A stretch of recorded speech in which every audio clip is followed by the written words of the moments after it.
저는 이제 대학에 가 있을 거예요. 애들도 좀 가르치고 대학원생들도 좀 가르치고 그러고 있을 거예요. 부럽지 않으세요? 그죠? 다음에 혹시나 여러분들 그런 기회가 있으면 학생들 가르칠 기회가 있으면 한번 꼭 강단에 한번 서보세요. 가서 제가 지식을 전달해 주는 것보다 제가 얻어오는 게 더 많아요. 에너지 엄청나게 얻어와요. 애들한테서. 그래서 좀 미안할 정도예요. 자, 가지금 인정이자 보시죠. 가지금 인정이자. 가지금으로 보지 않는 거 뭐 이런 말이 있죠. 그죠?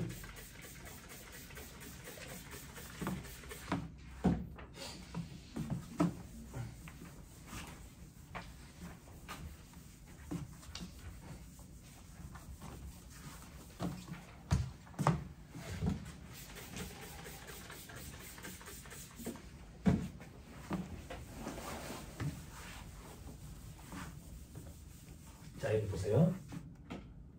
제가 말로 조질게요. 법인이라는 하나의 인격체가 대표이사라는 하나의 인격체한테 돈을 빌려준 걸로 처리하는데 그게 가지급금이라고. 그럼 세법에서는 대표이사가 은행에서 돈을 빌려왔으면 이자를 줬을 거야. 근데 법인에서 돈을 빌려왔으니까 이자를 안 줬지. 이자를 준 걸로 보자 그 얘기야. 그럼 법인 입장에서는 이자를 받은 걸로 보니까 그 이자만큼을 입금 산입시킬 거야. 그럼 그 이자는 어떻게 계산하는데? 가지급금. 그죠? 곱하기 이자율 끝. 어렵다고 거짓말해보세요. 하나도 안 어렵지. 근데 이 가지급금이 7월 1일자로 나갔대.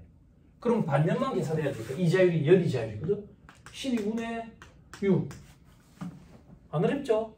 근데 세법은 1할 계산이 원칙이래. 암기하세요. 상반기 181일, 하반기 184일. 유년인 경우는 상반기 182일, 하반기 184일. 유년은 어떻게 구분하나요? 지금 몇 년도예요? 2024년. 4로 나눠보세요. 딱 떨어지죠? 이런 게 윤년. 이런 거는 세법이 아니라 상식. 됐죠? 그죠? 그럼 이 1할 계산해야 되니까 365분의 184일.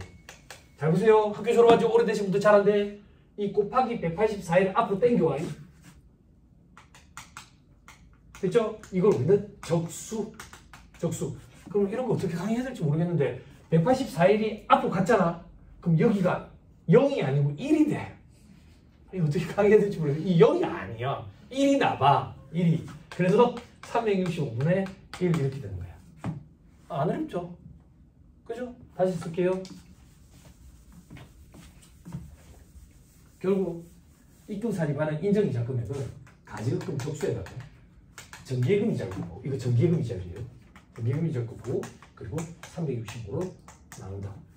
죄송합니다. 말 잘못했어요. 정기예금 이자율이 아니에요. 정기예금 이자율이 아니에요. 됐죠? 됐죠? 됐나요? 그럼 여기서 우리가 포인트로 잡아야 될 건데 가지급금 적수에 들어갈 거 안 들어갈 거.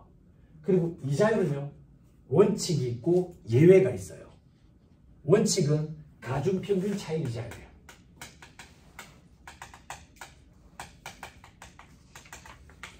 자, 두 번 끊어야 되네. 가중평균 치자 뭐를? 차입한 이자율을. 그게 무슨 말인데? 법인이 대표이사한테 이자를 받은 걸로 보고 계산을 하자. 그럼 그때 이자율은 어떻게 적용할 건데? 법인이 회사 운영하려고 여기저기 돈 빌려온 게 있을 거 아니야. 그 이자율을 다 평균을 치자. 이자율이 몇 프로인데? 8%, 10%래.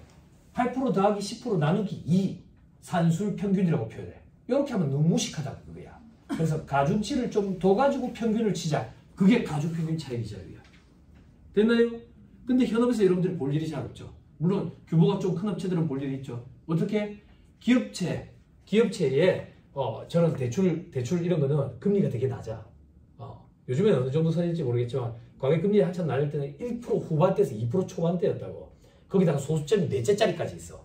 소수점이 4채짜리까지 있는 이자율을 한 20개 정도 가중평균을 치면 와 가중평균 오질나게 했구나 이런 생각이 들어.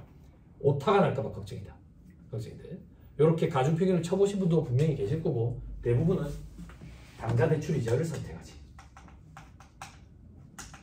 그죠? 이게 예외거든. 예외 규정에 당좌대출 이자를 선택하면 적용하도록 돼 있다고. 3개년 동안.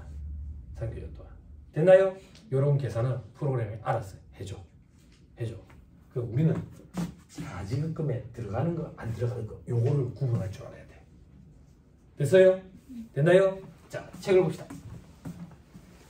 법인세법상 가지급금 인정이자 돼 있죠. 그죠? 박스에 보니까 가지급금의 범위 돼 있죠. 동그라미 1번. 업무무관 가지급금이란 명칭 여하에 관계없이 됐어. 명칭 이런 거 상관없는 거야. 됐나요? 저 밑으로 갑니다. 괄호 2번. 가지급금으로 보지 않는 거. 소득세법상 이처분에 의한 배당소득이나 상여금을 처분 결정일로부터 3개월이 되는 날까지 지급하지 않아 지급시기 의제에 해당돼서 미지급 소득에 대한 소득세를 법인이 납부하고 이를 가지급금으로 계상한 경우. 그죠? 자, 요건 어떤 거냐면 배당을 주기로 했다고. 배당을 주주들한테 배당을 주기로 주총 때 땅 두드렸어. 그래서 배당을 만약에 1,000만 원 주기로 했다고. 1,000만 원 주기로 했는데 회사에 갑자기 회전이 안 되는 거야. 자금이. 그래서 좀 미뤄지고 있어. 그럼 미뤄지고 있으면 차입비를 미루고 있으면 세법이 무한정 기다려주는 게 아니라 3개월 기다려줘가지고 3개월이 되는 시점에 지급한 걸로 의제해버려서 다음 달 10일까지 원천세 신고가 이루어진대. 그러면 원천세를 신고할 때 납부도 해야 될 거 아니야? 그치? 그럼 어떤 일이 벌어지는데? 주주를 찾아가겠지. 요번에 배당 선언하는 거 아시죠? 알고 있어. 주주님 100,000만 원인 거 알고 계시죠? 알고 있어. 근데 회사가 지금 어려워가지고 지급이 좀 보류되는데 알고 있어. 괜찮아. 천천히 줘도 돼. 근데 그 전에 원천세 신고를 해야 하니까 원천세만 먼저 좀 주세요. 이게 안 된다고. 안 돼. 그래서 관행상 회사가 이걸 대납을 해. 대납을 하고 대여금 처리하는 경우가 있다고. 그때 그 대여금은 업무무관 가지급금을 보지 않겠다는 얘기야. 저 불이익을 안 주겠다고. 왜? 관행을 인정해 주는 거야. 됐죠? 넘어가면 다음 페이지 동그라미 6번 보세요. 여러분들 해당사항 있을 만한 것만 얘기하는 거예요. 직원에 대한 월정 급여의 범위 내에서 일시적인 급여 가불금. 됐죠? 왠지 이거 업무부가 가지급금 같지만 그렇게 보지 않겠다고. 불이익 안 주겠다고. 저도 이거 현업에서 강의하면서 알게 됐어요. 요즘에 누가 마이너스 통장 쓰지 무슨 가불이냐 이랬는데 가불이 생각보다 많답니다. 이해가 좀 되더라고요. 뭐가 이해가 되는데 저 직장생활 할 때 생산성 향상 장려금이라는 걸 줬거든요. 그건 도대체 무슨 말인데 구조조정을 대대적으로 했어. 사람을 엄청나게 잘랐다고. 사람을 엄청나게 잘랐더니 서비스 업체는 인건비가 70%인데 사람을 엄청 잘랐더니 플러스가 된 거야. 손익이. 그래서 이거 성과급을 주려고 하니까 회장님이 화가 나가지고 야, 너그 지금 언론에 대외적으로 구조조정하고 있다는데 무슨 성과급이냐고. 입도 뻥끗하지 말아야 할 거야.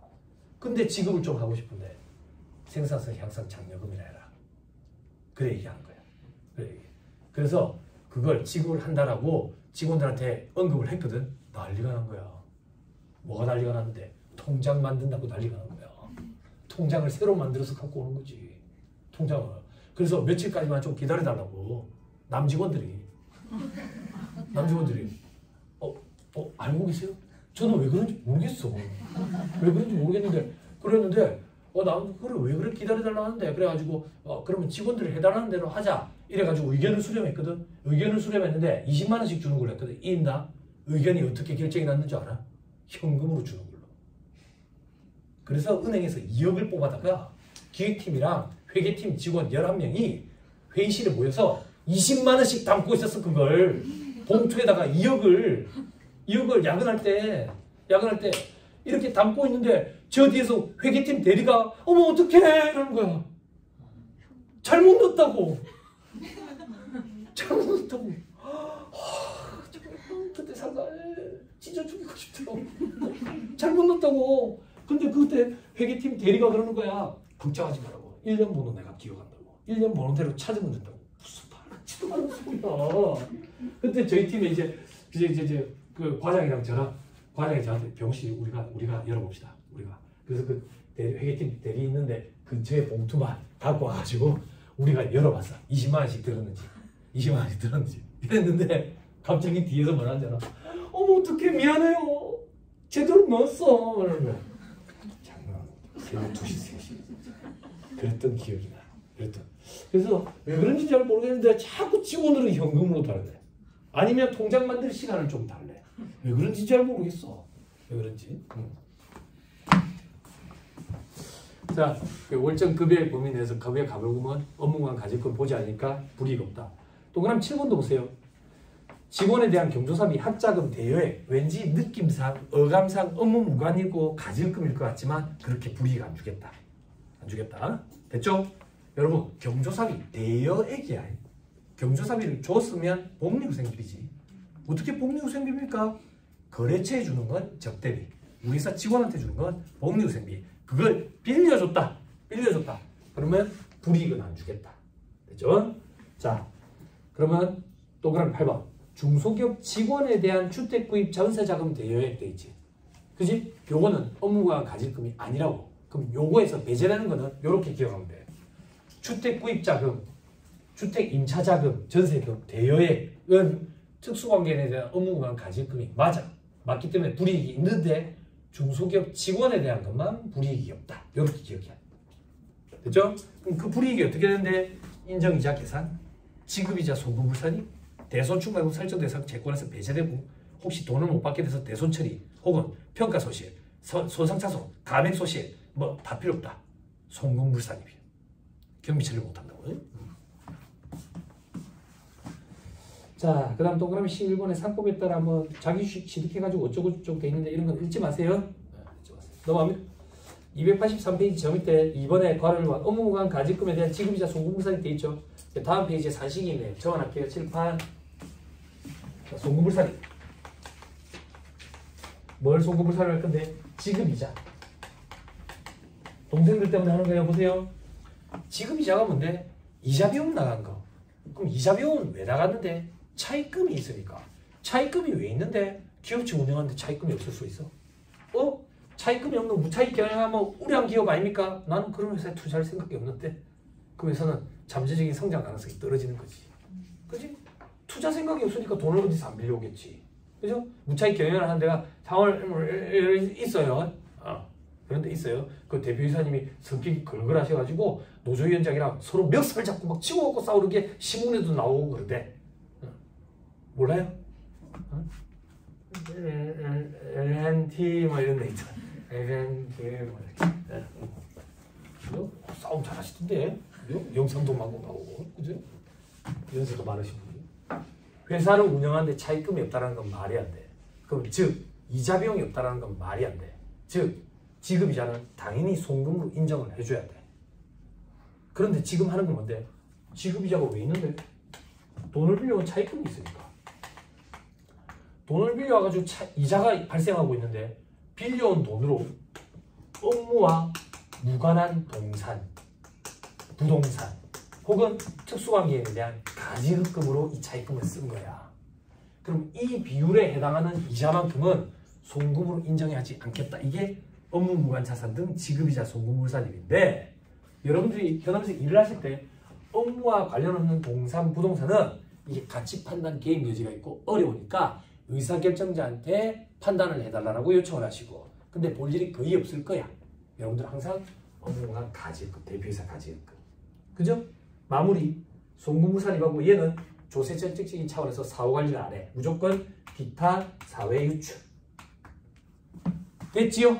그럼 우리의 관심사로 다시 또 돌아간다. 책을 봅시다. 자, 손가락 잠깐만 끼고요. 다시 283페이지. 가질금 관련 사항 정리 이래가지고 이번에 괄호 1번 업무무관 가질금에 대해서 지급이자 송금물산입 체크 딱 하고 다음 페이지 괄호 2번 인정이자 계산 체크 딱 하고 괄호 3번에 대손충남 설정 대상 채권 해당 여부 돼 있는데 제외돼. 두 번째 줄에 제외. 그리고 그 줄 끝에 대손금으로 송금 인정도 안 돼. 그리고 괄호 4번 처분 손실도 송금 인정 안 돼. 평가 손실도 송금 인정 안 돼. 가액 손실도 송금 인정 안 돼. 손상차손도 인정 안 돼. 계정하고 필요 없어. 전액 송금 인정 안 돼. 됐죠? 됐어요. 됐지요. 자, 이제 가질금 인정자로 다시 돌아왔다.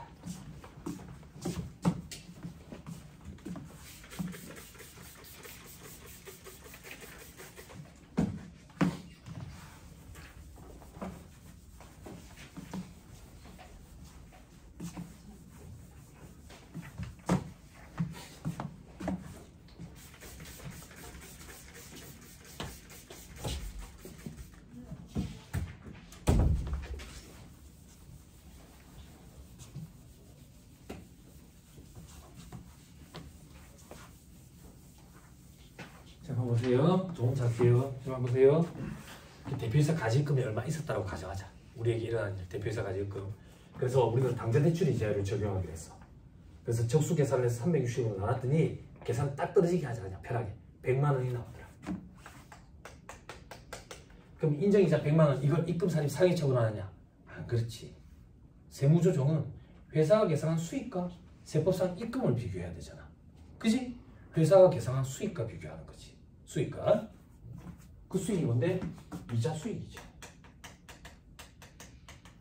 이자 수익. 그래서 회사는 이자 수익을 얼마를 잡았는데? 60만 원을 잡았다 그 얘기야. 그럼 40만 원 차이 나네. 입금사님 40만 원만큼 상위 처분하는 거지.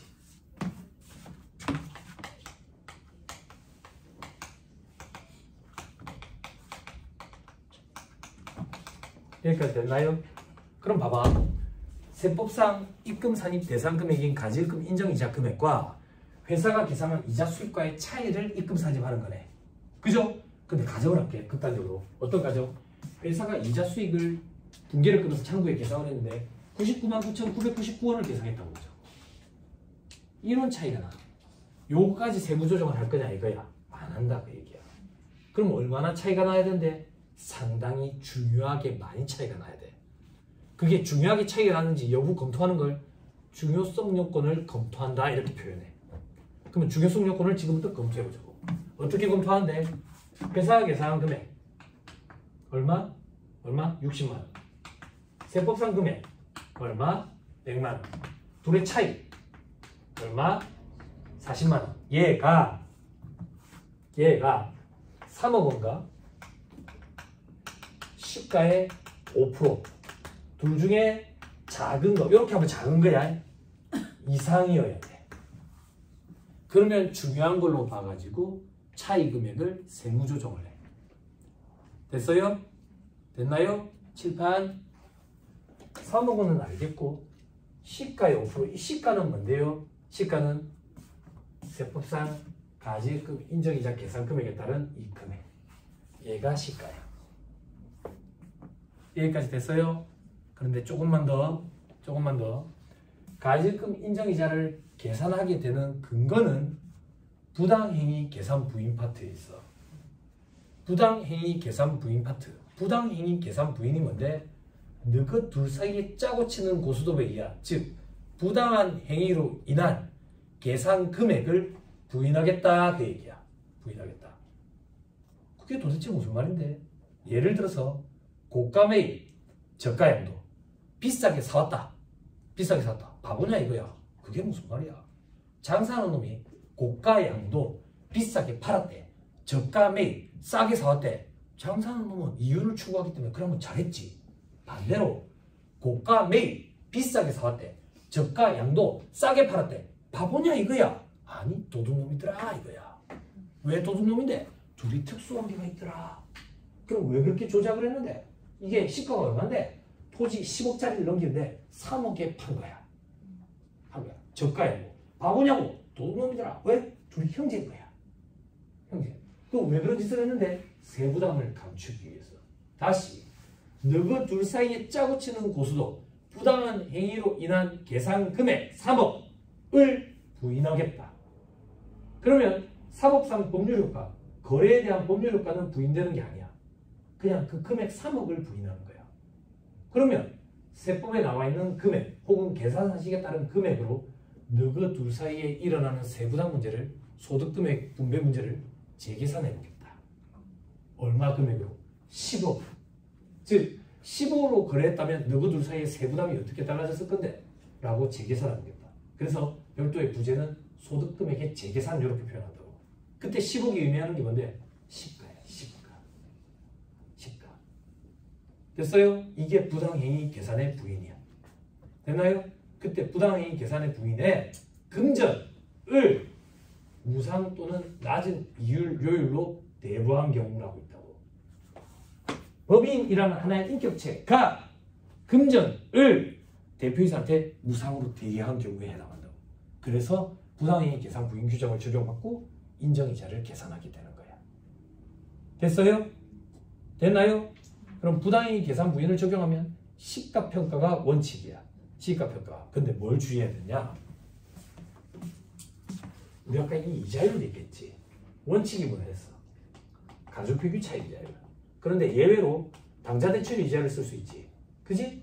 부당이익 계산 부인 파트에서 이 이자율을 시가라고 불러. 시가라고. 얘는요? 얘도 시가라고 불러. 그래서 인정이자 계산하는 파트는 시가라고 부르는 용어가 두 개가 있기 때문에 예규를 읽으면 시가 안 읽어져. 이걸 알고 있어야 그 예규가 읽어져. 이자율도 시가라고 평가해. 시가라고 표현해. 그리고 주요손익금 검토할 때 이 시가는 인정이자 계산 금액을 얘기하는 거야. 됐어요? 그러면 예규를 읽으면 무슨 말인지 이해가 될 거예요. 됐죠? 됐어요? 어떡해. 그분이 자꾸 와. 나는 졸고 싶은 마음이 없는데 그분이 자꾸 와가지고 자꾸 검은자는 안 보이고 흰자만 보이게 하는 거야. 그럼 나는 굉장히 무섭다고. 사람이 검은자가 안 보이니까. 그죠? 여성분들 검은자 크게 보이게 하려고 렌즈도 끼면서 왜 자꾸 흰자만 보이느냐고. 무섭게. 그죠? 그만 주세요. 입 해를 벌리지 마세요. 발이 들어갑니다. 그죠? 사람이 정신력이 얼마나 강한데.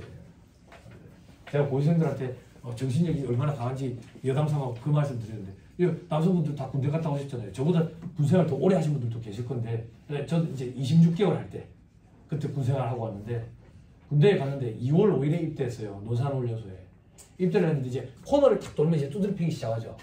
취소. 안 두드려 팹니다. 안 두드려 팹니다. 안 두드려 팹니다. 격려해 줍니다. 경제해 줍니다. 어떻게 빨리빨리 뛰라고 격려를 많이 해줘요. 뭘 들고 격려를 해주는데, 이제 그날 저녁에 정신교육을 한다고. 정신교육을 하는데 2월이니까 감기 환자가 얼마나 많겠어. 그러니까 이러니까 조교가 앞에서 강의 진행이 안 되는 거야. 강의 진행이. 근데 갑자기 조교가 딱 그래. 검은 모자 쓴 조교가, 자, 지금부터 아무도 기침하지 마.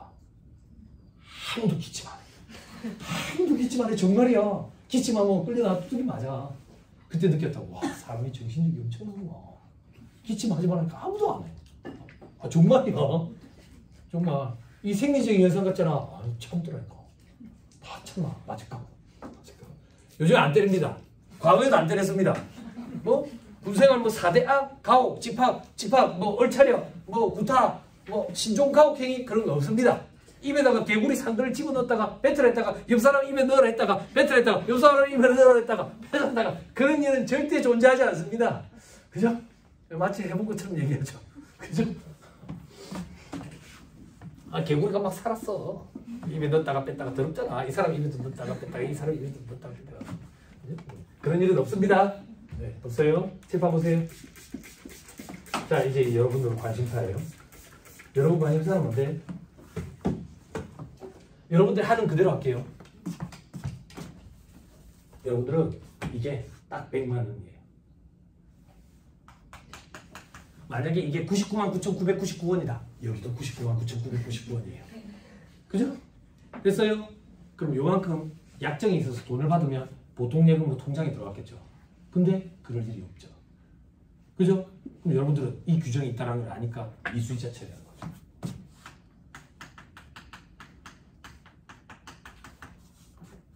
됐어요? 그럼 세무조정이 어떻게 이루어지는지 잘 보세요. 두 가지 케이스로 나뉘어요. 사전 약정이 있는 경우. 약정이 있습니까? 대표이사랑. 약정 없죠? 그죠? 그렇지만 잠깐 보여드릴 거예요. 왜냐하면 여러분들이 약정이 있는 경우로 세무조정을 하고 있거든요. 약정이 있으면 어떻게 세무조정이 이루어지는데? 어떻게?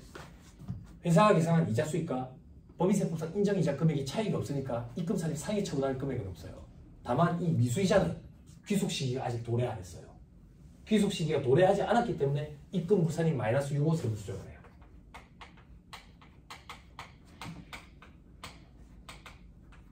됐나요? 됐어요? 그럼 우리에게 일어난 일은 뭔데? 약정이 없어요. 약정이 없어요.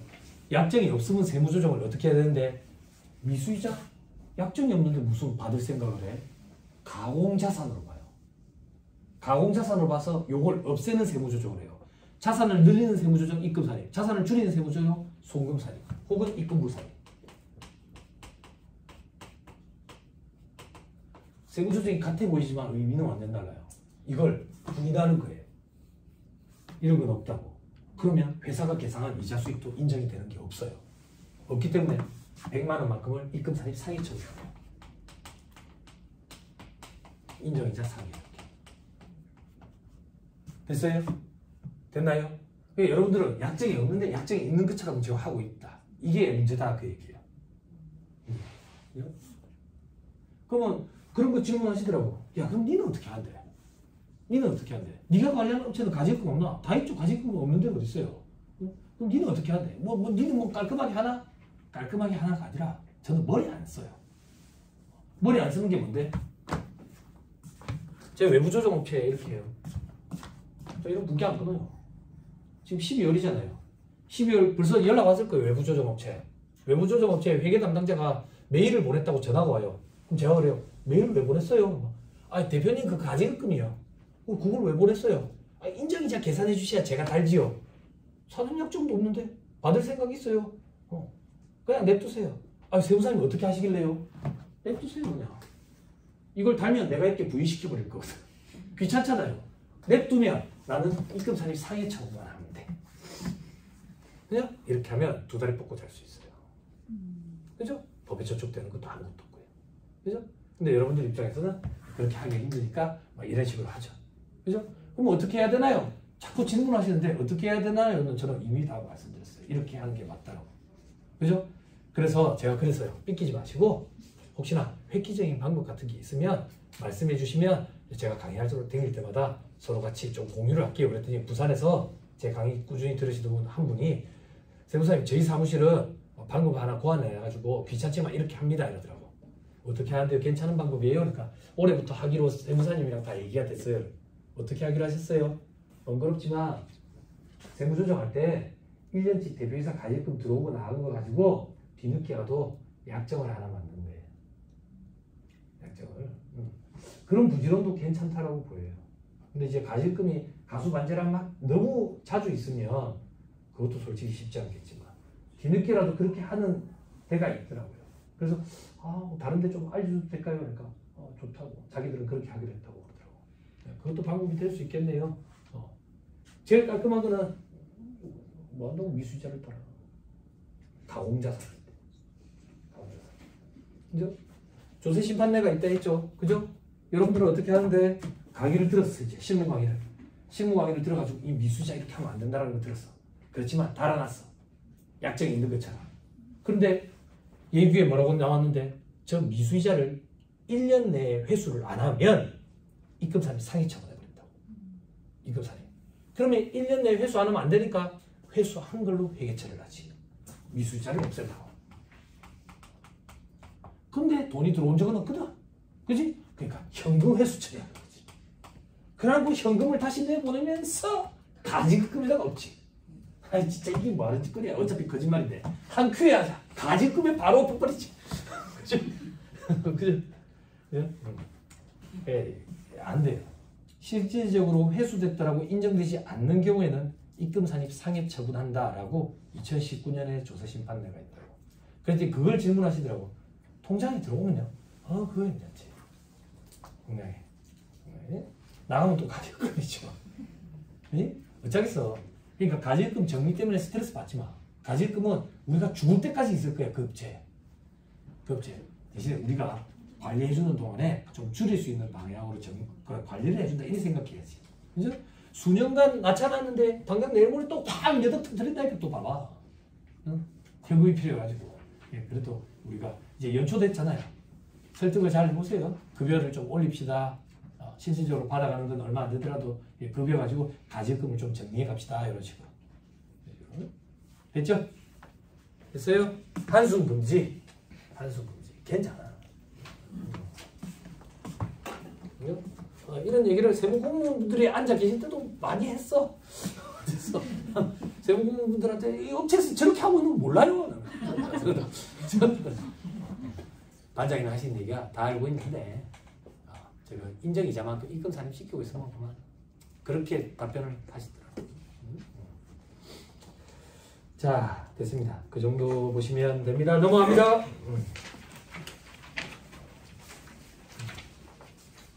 됐습니다. 그 얘기가 289페이지 있는 얘기니까 좀 보시고요. 저는 같이 하나만 읽어드릴게요. 291페이지에 동그라미 2번. 법인이 대표이사에 대한 가지금 인정이자 상당액을 미수수익으로 계산하고 미수이자 다음 사업년도 말에 이를 가지금으로 대체했다. 이거 봐, 한 큐로 간 거야. 이렇게 한 큐로 간 거야. 어차피 거짓말인데 뭐 한다 하겠어 이래가지고 한 큐로 바로 간 거지. 한 큐로. 그죠? 자, 대체한 것에 대해서 과세관청이 대체한 사업년도에 미수수익 해당액을 입금사실 상위 처분하고 이를 입금불산에 관한 처분은 타당한 조세심 받네.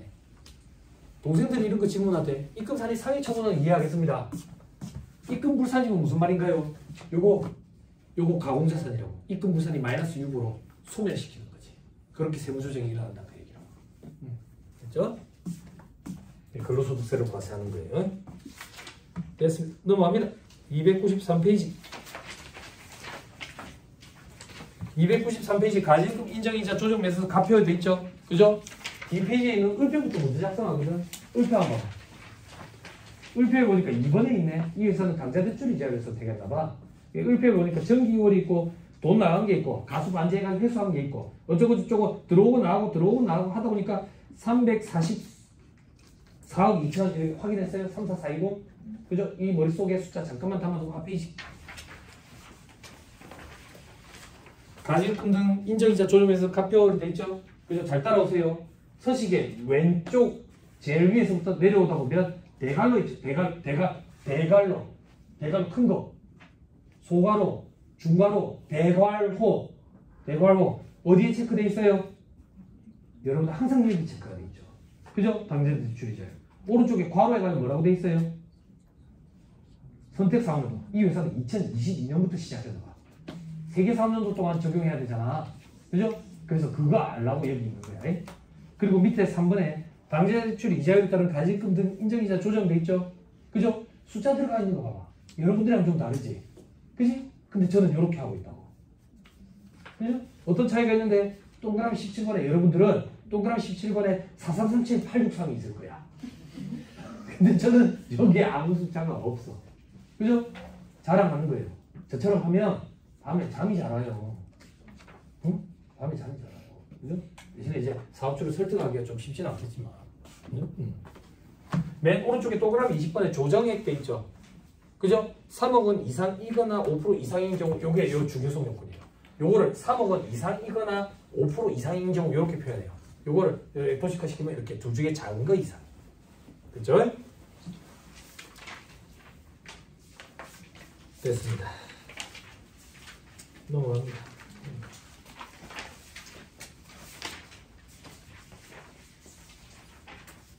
299페이지. 이번에 현금으로 회수 처리한 인정이자 상당액이 처리돼 있죠. 나중에 화장실 갔는데 신문을 안 갖고 왔을 때 한번 읽어보세요. 제가 아까 얘기했던 거. 요거 입금사실 상위 처분입니다. 그거. 다 했습니다. 304페이지. 법인세법상 부당이익 계산에 부인돼 있죠. 괄호 1번 적용요건, 동그라미 1번 특수관계 있는 자와의 거래해야 되고, 동그라미 2번 조세부담 부담 감소되었다고 인정되어야 된다. 그 밑에 반가로 1번의 대상거래 첫째 줄 끝에 시가와 거래가액 차익이 3억 원 이상이거나 5%에 상당하는 금액 이상인 경우에 한해서 중요성 요건. 어떤 건데? 동그라미 1번 자산은 시가보다 높은 가액으로 매입, 고가 매입. 동그라미 2번 자산은 시가보다 낮은 가액으로 양도, 저가 양도. 이게 대표적인 형태인데 고가 매입이나 저가 양도가 실질적으로 발생하게 되면 여러분들 조직의 오너분이 판단해 주실 거예요. 그럼 여러분들이 보시게 되는 건 딱 305페이지 동그라미 3번.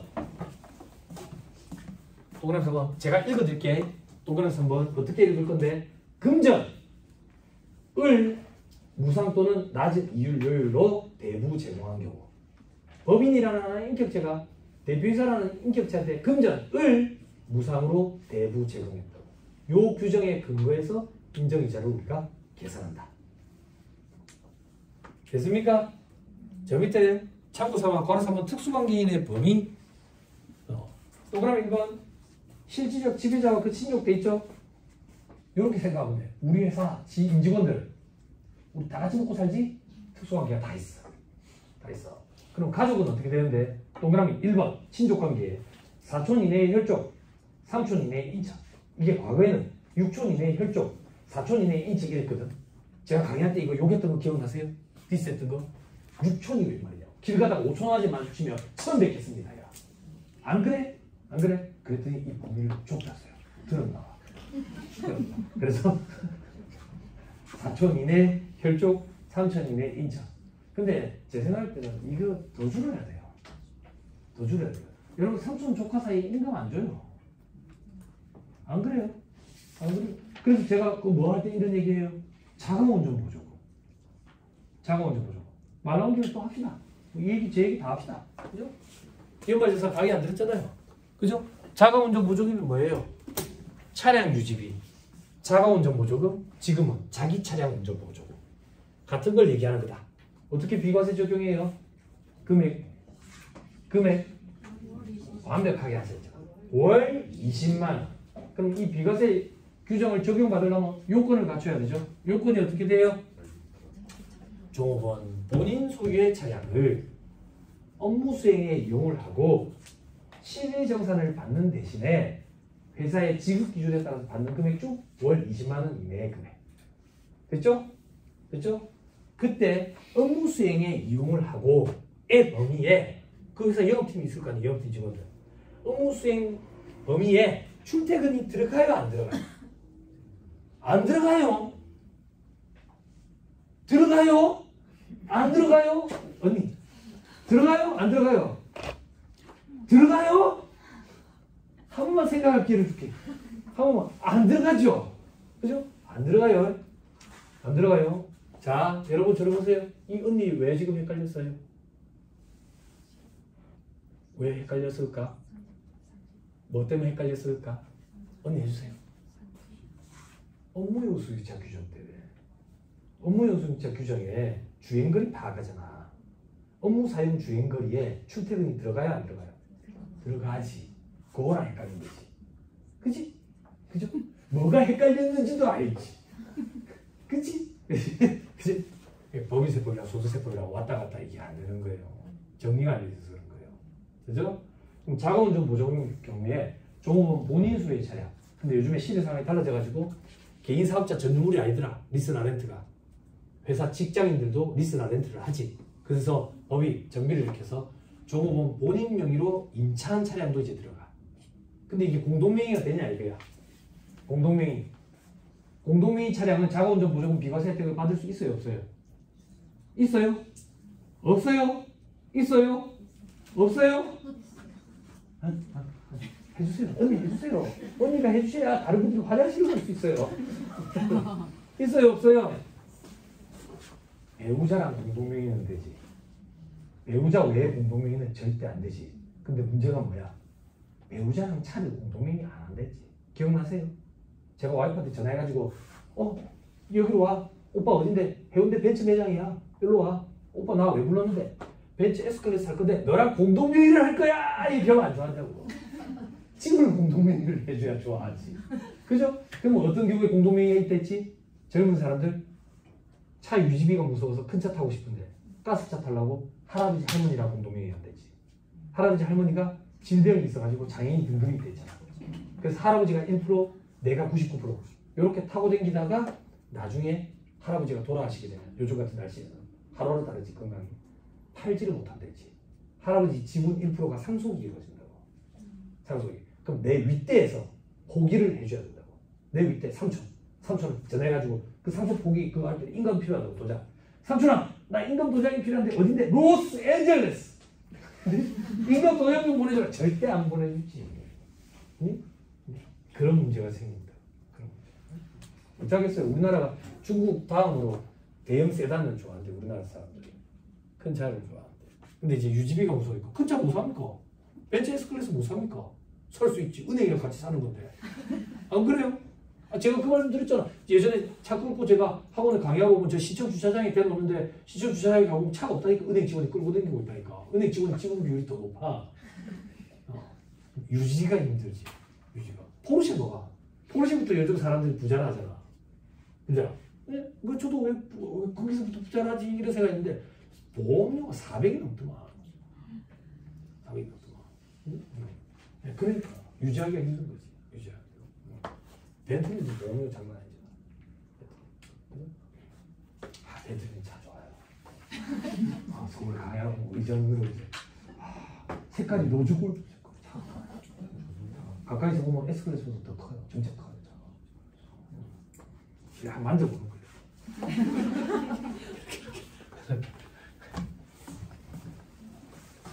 그렇죠? 그래서 인정이자에 관련돼 가지고 궁금하신 분들은 사무실에 돌아가시면 법인 결산 조정 실무책 있죠? 저 뒤에 보면 보통 15장에서 18장 사이에 부당이익 계산의 부인이라는 파트가 있어요. 거기를 찾아봐야 인정이자 계산하는 그 산식부터 거기에 있는 거예요. 그렇죠?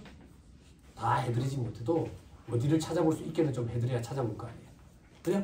됐죠? 그리고 이 시가라는 표현 주의해야 된다. 두 군데가 시가다. 그래야지 예규가 읽어지고 이해가 된다. 그죠?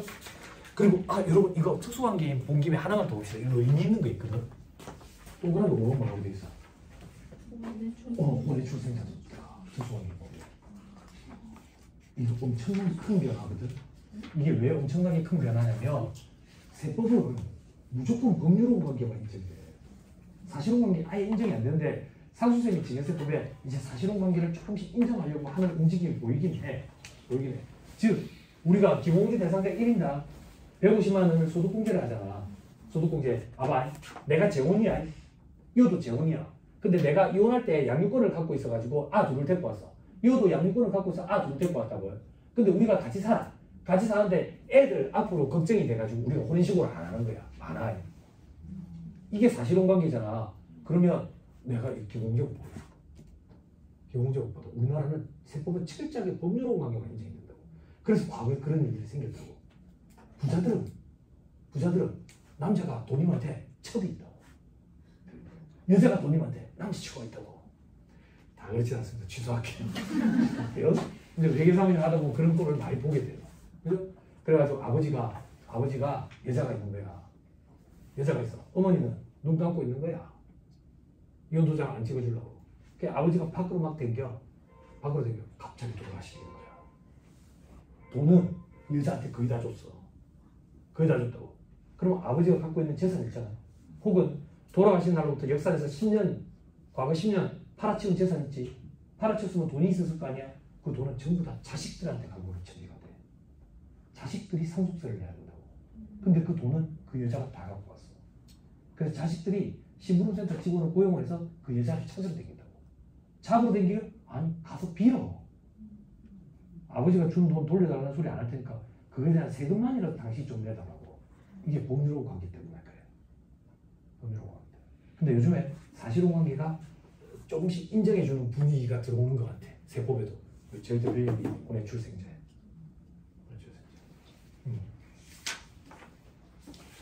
됐나요? 됐죠? 그리고 연말정산할 때 저도 요번에 몰랐는데 예규 보다 보니까 그런 게 있더라고. 어릴 때 무슨 사정이 있어가지고 엄마가 내 엄마로 호적에 내가 등록이 안 된 거야. 근데 내가 이 사람이 내 엄마가 맞다는 걸 입증하면 기본공제를 받을 수 있도록 돼 있더라고. 왜 호적에 등록 안 됐는지 그것까지는 모르겠어. 관심 없어. 근데 그런 걸 보고 점점점 폭이 넓어지네. 그런 생각이 좀 들어요. 근데 이게 조심스러워. 만약에 여러분들 그런 생각할 수 있거든. 너무 불합리하다. 사실혼 관계도 인정해줘야 되는 거 아니야? 이렇게 생각할 수도 있거든. 근데 그런 거 그걸 입증할 수 있는 방법이 참 요연하다고. 봐봐. 여기도 사실혼 관계, 저기도 사실혼 관계. 내가 뭐 이 두 집, 세 집 사니 내가 말고. 이게 참 묘한 거야. 개정이 일어나기 전에 아마 검토를 많이 하지 않을까 싶어요. 만약에 일어난다면. 됐습니다. 그 정도 보시고 쭉쭉 넘어가세요. 309페이지. 공정상의 시가에 되어 있죠. 시가가 도대체 뭔데? 건전한 사회통념 및 상관행과 특수관계인이 아닌 제3자가 정상적인 거래에서 적용되는 가격. 정상적인이라는 표현은 꼭 기억해야 돼. 급해서 파는 게 아니어야 된다는 얘기야. 그게 정상가의 시가야.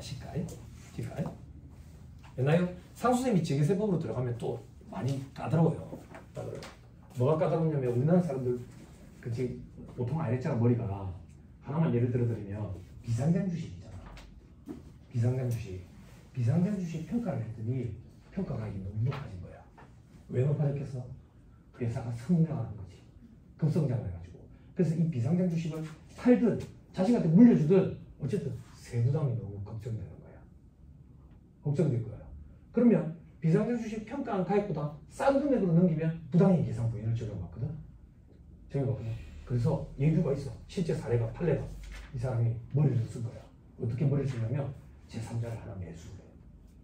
매수를 해가지고 이 사람한테 돈 받고 판결로 처리하는 거야. 일부만 죄송합니다. 일부만 파는 거야. 어떻게? 싼 값에. 제3자한테 싼 값에 팔았지. 이게 시가다 이래가지고 자식까지 증여를 해주는 거예요. 그 가격 들어. 대법원에서 뒤집혔어요. 시가로 볼 수 없다. 볼 수 없다. 그렇게 뒤집혀 버렸어요. 머리 좋죠 사람들. 그죠? 됐습니다. 그 정도 보시죠. 쭉쭉쭉 넘어가세요. 쭉쭉쭉. 기타 당좌자산이 있죠. 기타가 뭐예요? 보지 말라는 게 기타예요. 쭉쭉. 324페이지 재고자산. 재고자산은 두 가지 토픽만 정리하면 됩니다. 저를 보시면 됩니다. 원래 재고자산 파트에서는 회사에서 계산한 재고자산 금액이랑 세법상 그 재고자산 원가 흐름의 가정에 의한 금액이랑 차이가 나는 거 뭐 저기 세무 조정을 하고 그러는데 그런 일이 없어요. 그런 일이 없어요. 큰 ገብ체 뭐 제조업인 경우는 뭐 재고 이렇게 실사하는 경우도 있겠지만 뭐 재고 실사가 실질적으로 회계 사무실 잘 안 이루어지죠. 그죠? 재고 실사 나가도 있습니까? 있지요. 있죠. 그거 있다 하는데 그걸 믿어줘야지. 그걸 박스대기를 타고 올라가니까 뚝 떨어져가지고 이제 박스가 비어있는데 다리가 부러지고 그러죠. 회계사들이. 그래서 제가 회계사를 안 했죠. 다리 부러질까 봐. 이따 하면 그냥 믿어야지. 그죠? 대신에 기말 재고 어떻게 잡는다고요? 언니 기말 재고 어떻게 잡아야 된다고요? 업체에서 금액으로 달라 하세요. 금액으로. 자, 어떤 일이 벌어지는지 볼게요.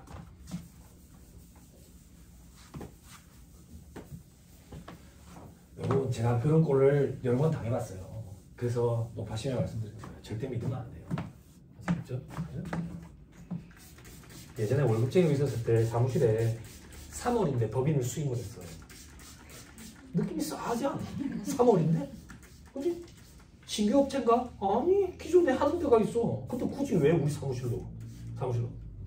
의원님 아는 사람.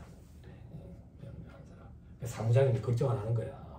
의원님이 연락이 왔는데 좀 맡아서 해주라 했는데 장사님서 어떻게 생각하는겨? 그러는 거야. FM으로 하면 상관할 거 없죠. 깔끔하게 처리하면. 뭐 걱정할 게 뭐 있습니까? 돈만 제대로 들어오고 우리가 깔끔하게 처리하면 되죠. 그래 했는데 그때 조금 찝찝해서 그때 27살 먹은 여직원이 있었는데 고등학교 졸업과 동시에 투입돼서 7, 8년 차였어. 걔가 입이 야물어 가지고 걔한테 맡겨놨는데 문제가 터진 거야. 문제가 아까 얘기했잖아. 경비 있으니까 일단 집어넣으라고. 정리해가지고 줄 테니까. 2억 원치. 그래서 얘가 꼼꼼해가지고 그걸 그때부터 매일을 주고받기 시작한 거야. 그래서 얘가 집어넣는데 증빙물비 가사세 2%를 때려서 집어넣는데 난리가 난 거야. 왜 그 가사세 때렸냐고. 자료 있는데 정리해서 줄 건데. 그러면서 큰 소리가 나기 시작한 거야. 세무사가 성실하게 신고를 해야지. 너 그 윤리위원회에 고발한다 막 했었는 거지. 사무장님이 이제 걱정이 돼가지고 혹시나 저한테 연락이 올까봐 장세무사 미리 얘기 좀 한다고 전화를 했어. 전화 와가지고 여직원이 막 이렇게 끙끙대고 있는데 제가 그랬다고. 당신 그 자료 있어? 없잖아. 도로 갖고 가 있어. 그리고 사무장한테 돈도로 돌려주고 갖고 가놨어요. 내가 볼 때는 사기꾼. 2억 원치 자료 없다고. 그랬던 기억이 나. 절대 믿으면 안 돼. 절대. 네? 우리는 소리만 믿어야 돼. 소리만. 그래 뭐 윤리위원회 고발을 하는 건 그러더라고. 내가 윤리위원이다! 이랬다. 그랬던 기억이 나.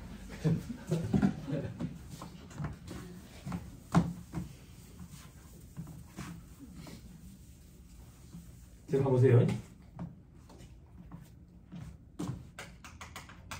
재고자산 T 계정은 그립니다. 여기 기초재고죠. 기초재고라는 얘기는 작년에 팔다가 남은 거예요. 여기 단기 매입이야. 그럼 작년에 팔다가 남은 거에 올해 산 거. 요걸 가지고 우리는 팔고 남고 이렇게 되지. 요걸 우리는 판매 가능 재고 이렇게 표현해. 이런 용어도 좀 기억하면 좋겠고. 됐죠? 그럼 팔려나간 건 매출원가야. 그죠? 남아있는 건 기말재고가 되고. 그죠? 손익계산서 그려볼게. 손익계산서 제일 처음 오는 게 매출액이지. 그 다음 매출원가가 온다고. 그지? 그죠? 손익계산서는 수익과 비용을 이루어진다고. 매출액 수익, 매출원가 비용, 판관비 비용, 영업의 수익 수익, 영업의 비용 비용. 됐죠? 그럼 요걸 가지고 손익을 따지지. 손익을. 그럼 봐봐. 기말재고를 뻥튀기 시키면 상대적으로 매출원가는 작아져요. 매출원가가 작아지면 이익은 커져요. 그럼 단적으로 얘기했을 때 이익이 커지면 세금도 많아지지. 그래서 사업주들은 이게 뭐 문제가 있는데 이렇게 하는 거야. 세금 많이 냈는데 뭐가 문제가 있는데 이렇게 착각을 하는 거지. 그지? 그럼 사업주 입장에서는 이익을 많이 내면 세부담이 늘어나는데 왜 저렇게 하지? 대출 혹은 큰 사업 하나 따오려고 외관이 커 보이게 하려고 그렇게 하는 경우들이 있지. 이게 분식회계라고. 분식회계. 떡볶이 사 먹는 걸 얘기하는 게 아니야. 깜빡이 간다고. 질판. 만약에 세무조사를 나왔어. 세무조사를 나왔는데 뭐야? 기말 재고가 뻥튀기 돼 있네. 없네? 없어? 없는 거는 대표이사가 팔아치워가지고 지 주머니에 넣은 걸로 처리해. 그래서 시가만큼을 입금 산입 상위 처분한다고. 그걸 꼭 알려줘야 돼. 그래서 여러 가지 품목을 관리하고 있으면 어떻게 재고가 관리가 되겠어. 그렇지만 대략적으로라도 꼭. 그죠? 이게 참 무서운 게 이런 업체들 보면 가지금 늘어나듯이 계속 늘어나고 있다. 기말 재고가. 그럼 어느 순간 한숨이 푹 난다. 이거 어떻게 정리해야 되나 싶어가지고. 네? 수년에 걸쳐서 빨리 가자. 조금씩 정리해 가세요. 현실화 시키세요. 됐죠? 좀 하나 더. 재고자산에서 정리해야 될 것. 제가 실제 경험한 사례. 요걸 계속 얘기를 해요. 그거 말고는 사례가 없어가지고. 예전에 제가 관리하던 업체 중에 아보카도 직수입 업체가 있었어요. 아보카도 직수입 업체. 아보카도 그때 잘 모를 때 백화점 가면 한 개에 4,000원하고 이마트에서 2,800원하고 홈쇼핑 이런 데로 없을 때 그때 아보카도 직수입 업체 이 사람이 하게 된 이유가 저도 들은 얘기인데 그 멕시코에 마피아들이 관리를 했대. 아보카도를 예전에 러시아 킹크랩처럼 우리나라에 들어오는 아보카도는 전부 다 멕시코산이래요. 미국산이라고 되어 있는 건 관세 피하려고 들어갔다가 와서 그렇지 전부 다 멕시코산이래. 그때 우리나라에 멕시코 통해서 아보카도 직수입하는 법인이 한 군데 있었고 개인도 한 군데 있었는데 여기 사장님이 멕시코에서 오래 살다가 우리나라에 와가지고 그 루트를 뚫은 거야. 치안이 너무 안 좋아가지고 한국에 들어왔는데 먹고 살기 유연하니까. 그래서 100만 원치 사가지고 패킹 작업해가지고 팔고 200만 원치 사가지고 패킹 작업해가지고 팔고 그러니까 재미를 본 거지. 그래서 추석 명절 전에 남의 돈까지 빌려서 1억 5천만 원치를 사와. 추석 명절 동안에 이게 싹 썩었어. 창고 안에서. 온도를 잘못 맞춰가지고 후숙하는 온도를 맞춰가지고 원가 상태 온도를 맞춰야 되는데 그래서 1,000만 원치 정도 남기고 이게 싹 썩어버렸다고. 그럼 우리는 그걸 감모 손실 처리해가지고 경비 처리라도 좀 해줘야 돼. 그래서 전화를 했더니 처리 다 했다는 거야. 어떻게 해요? 산에 가서 묻었대. 산에 가서 묻고 깜깜합니다. 큰일 납니다. 폐기물이라 가지고. 그래서 사장님 제가 경비 처리라도 해드리려고 증명이 필요한데 아무래도 세무사에 인터넷 찾아보니까 저 사진 찍어 놓으라 하대요. 그래서 찍어놨습니다 하더라고. 그래서 그걸 증빙으로 감모손실 처리해가지고 벌써 한 7, 8년 전인데 아무 문제가 없었는데 여러분들은 그렇게 하지 마. 그 사진만 가지고 그게 1억 4천만 원치인지 1억치인지 1,000만 원치인지 알 수가 없어. 그래서 제일 확실한 방법은 폐기물 처리 업체에 견적을 해. 그게 가장 좋아. 근데 솔직히 쉽지 않을 거라. 여기 사장님도 견적 의뢰했었는데 1억 5천만 원짜리 나이 있잖아. 근데 폐기물 처리 업체에서 600인가 800 달러야 돼. 그거 청소하는데. 그러니까 돈이 없으니까. 그렇지만 우리 입장에서는 그게 가장 확실한 거야. 그렇게 좀 유도를 해주세요. 그러면 감모손실 처리하면 송금을 인정을 받아. 그렇죠? 또 요거 했더니 지난달에 질문을 하시는 분들 계시더라고요. 창고에 짱 박히는 재고 어떻게 처리해야 되냐고. 그지? 제일 무식한 방법이 종약을 뿌려가지고 썩혀가지고 감모손실 처리하는 거야. 제일 선진화된 기법은 기부하는 거야. 특례 기부금 단체에다가 기부를 해가지고 송금 인정받는 거지. 그지? 그러면 장부 금액으로 송금 인정받아. 그게 무슨 말인데요? 안 팔리니까 회사에 창고에 오랫동안 짱 박혀 있겠지. 그러면 잔고 금액이 시가보다 도리가 높을 수도 있어. 근데 잔고 금액으로 기부금 처리가 되니까 유리하지. 큰 혜택이라고. 그죠? 그게 가장 선진화된 방법. 그 방법을 이미 20, 30년 전부터 나이키는 쓰고 있었죠. 나이키 기억나죠? 나이키 이거 몰라?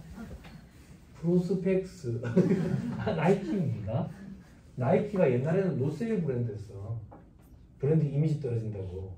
그럼 재고가 안 팔리면 기부를 했지. 나이키가. 지금은 나이키 안 신는데 기사 났어. 그날 내가 나이키에서 신발 사고 말이야. 너무 속상하고 애들 신발이랑 샀었는데 나이키 왜 안 신는데? 요즘 사람들이 러닝을 많이 해가지고 러닝화 쪽으로 갔대. 그래서 그 아식스가 다시 인기가 돌아왔대.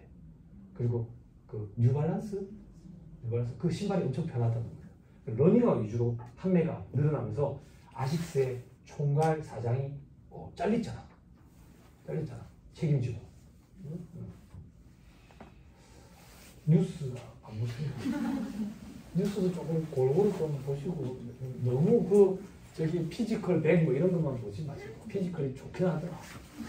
근데 그거 호르몬제를 맞아가지고 여자가 남자 목소리가 나왔었구나.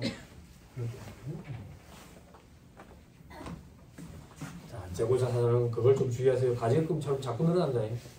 그때 정리를 조금씩 하세요. 넘어갑니다. 자, 그게 335페이지에 있는 얘기고요. 다음 투자자산 이런 건 없다라고 생각하시면 돼요. 지분법 이런 거 안 한다 우리는 연결 이런 거 없다. 쭉쭉 넘어가세요. 자, 어디로 오시냐? 353페이지. 여기가 업무관 자산 등 지급이자 송금물살이거든. 그죠? 이거는 아까 설명했으니까 넘어갈게요. 다음 페이지 보면 여러분들 가질금 적수 여기에 이제 대표이사 가질금이 들어가는 거예요. 그렇죠? 불러오게 하면 지가 알아서 불러와요.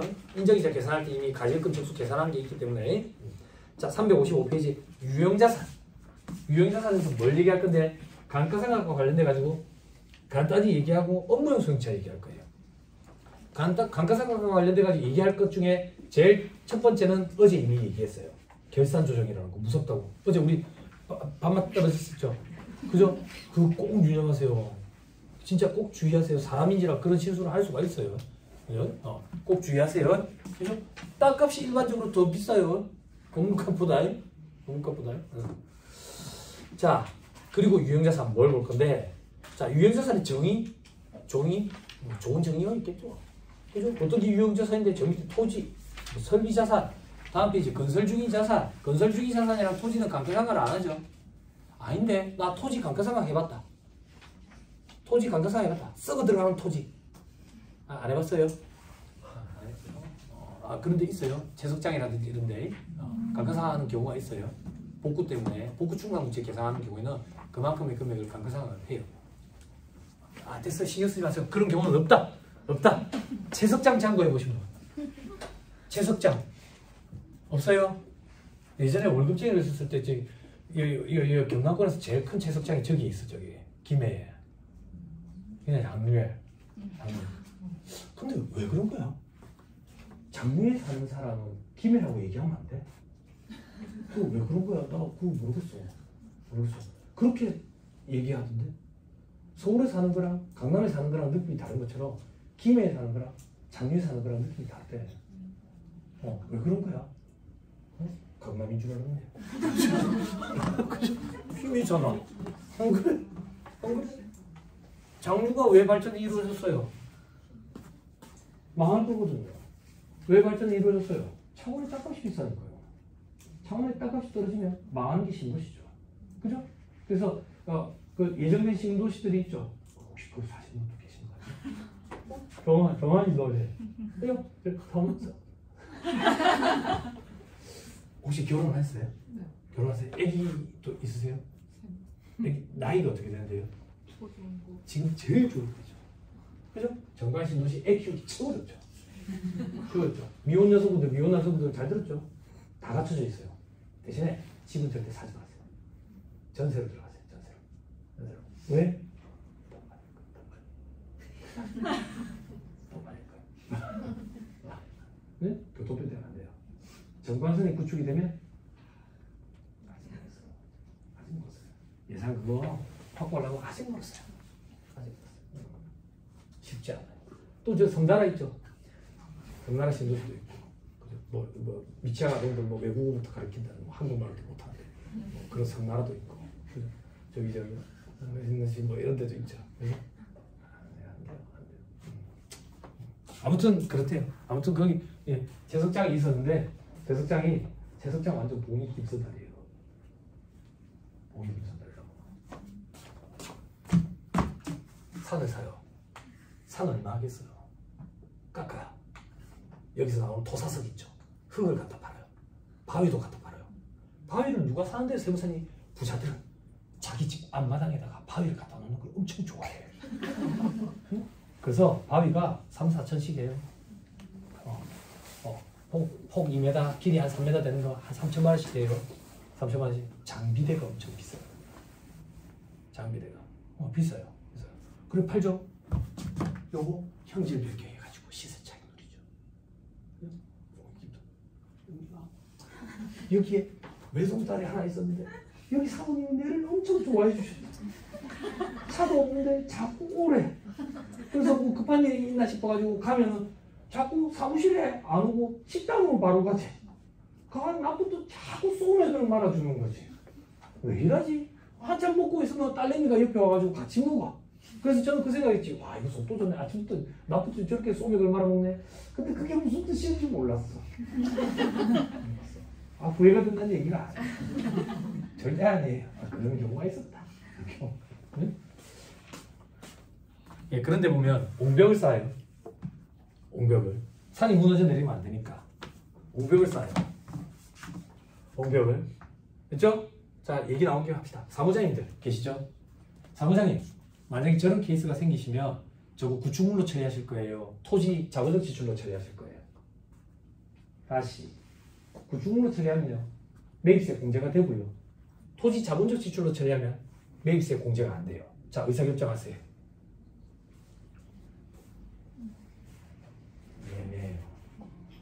애매해요. 처음 월급쟁이 사무실로 월급쟁이로 사무실로 그 스카우트 제의 받았을 때 제의 받자마자 저 케이스를 저한테 드리더라고요. 그렇게 테스트합니다. 큰 기업체들도 그래요. 큰 기업체들도 다음 달부터 하는 걸로 계약하시죠 해놔놓고 미리 그 전에 먼저 이거 급한 거 하나만 처리해 주세요. 그거 테스트하는 거예요. 테스트하는 거예요. 큰 기업체들은 그렇게 합니다. 불쾌하게 생각할 필요 없습니다. 해주면 돼요. 그죠? 그런데 저걸 구축물로 처리한 거예요. 세무조사 나왔어요. 세무조사. 그죠? 사업주는 구축물로 보고 싶어요. 매입세 공제되니까 세무서에서는 토지 자본적 지출로 보고 싶어요. 근데 이게 안타깝게도 칼로 무자르듯이 안 돼요. 안 돼요. 그래서 사무장님이 그때 그랬어요. 장세무사 이거 어떻게 판단합니까? 토지네. 토지네요. 아니 그러니까 장세무사 이게 구축물이잖아요. 아니 토지라고 얘기했잖아요. 세무서에서 뭐라 한대요? 토지라고. 누가 구축물을 한대요? 내가. 사무장님 나는 보수적으로 하는 거 좋아하는데 3천 얼마 이제 겠죠. 근데 불이익이 있어가지고 저걸로 덮었어요. 저거 말고 불이익이 있어가지고. 그런 거예요. 잘 안 들리시죠? 그죠? 잘 안 들려야 돼요. 방금 제가 했던 얘기 아니죠? 그죠? 네, 그런 시절도 있었어요. 10년 된 일이니까요. 그죠? 이렇게 칼로 무자르게 안 되는 게 있어요. 또 하나만 예를 들어볼까요? 말 나온 김에 개인 사업자 중에 임대업자 장부해 보신 분. 임대업자. 부동산 임대업자 장부해 보신 분. 아, 있잖아. 있어 없어. 장부 언니 해봤잖아. 지금 하고 있잖아. 근데 왜 내가 얘기하기 싫어. 언니 얼굴 꼭 기억할게요. 응? 자, 언니 그 부동산 임대업자 사업소득 계산해요. 차 유지비 경비 처리 해줘야 안 해줘요? 조금 해줘요. 아니 부동산 임대업자가 차가 왜 필요해요? 아니 어디 차 타고 돌아다니면서 영업해가지고 우리 건물에 들어와 주십시오 이렇게 영업을 해야 돼요? 아니 부동산 임대업자가 차가 필요해요? 아니에요. 아니 그럼 부동산 임대업자는 차도 필요 없어요? 아니 그럼 그런 얘기해야 돼요 지가? 이게 애매해. 한창 조그만 건물 지어 올려가지고 1층부터 한 13층까지 이제 병원으로 해가지고 이렇게 그 뭐라지 메디컬 빌딩 이래가지고 그랬을 때 이 능력자들 경비실이었거든. 경비실. 장부에 보시면 아시잖아요. 실제적으로 부가율이 어느 정도 되는 것 같아요. 한 80% 돼. 그러니까 의사들이랑 똑같아. 100원 벌면 주머니에 80원 나와. 아시고 여기서 말하는 의사는 개인으로 하는 거. 개인으로 하는 게 뭔데? 다 짜놔놓고 자기가 거기 책임자로 앉는 거 말고. 응? 네, 그래요. 그런 얘기. 병원에서 오신 분들이 계시니까 뭐 아실지 모르겠는데 브로커가 있죠. 브로커들이 있어요. 브로커들이 원무과 직원들부터 시작해서 간호사까지 세팅을 다 해줬죠. 그래갖고 의사한테 다 오는 거예요. 그럼 의사는 그거 이자 갚아내다가 죽어나는 거죠. 그래 엎어지면 다시 또 흩어졌다가 브로커를 또 만난다. 이런 식이죠. 그죠? 근데 회계사님들도 그런 데도 있다고 그러더라고요. 예. 그래. 없어졌다가 생겼다가 없어졌다가 생겼다. 그러니까 뭐 동기 세무사들 중에 동생 세무사들이 아는 동생들이 그거 당해가지고 막 얼마를 아니 뭐 첫해 인수하자마자 매출을 2억 5천을 찍었는데 다음 연도에 갑자기 3분의 1 토막이 나는 거지. 응? 어떻게? 성격이 개차반이라 서비스가 별로라서 어떻게 그렇게 써? 응? 일부러 그런 거 아닐까라는 의심이 좀 드는 거지. 응?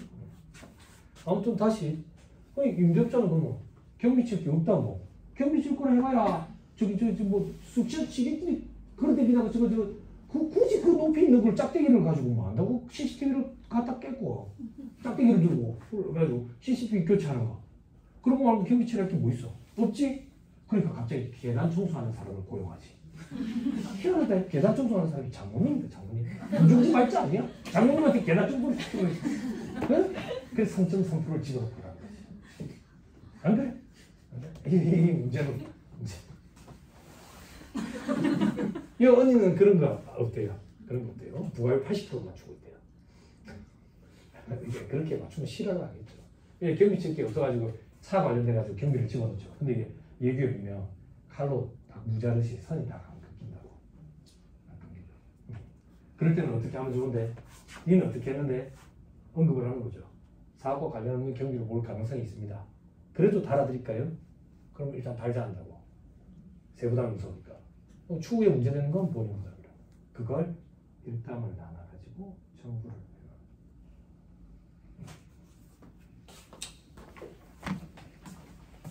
여러분 비관론자 아닙니다.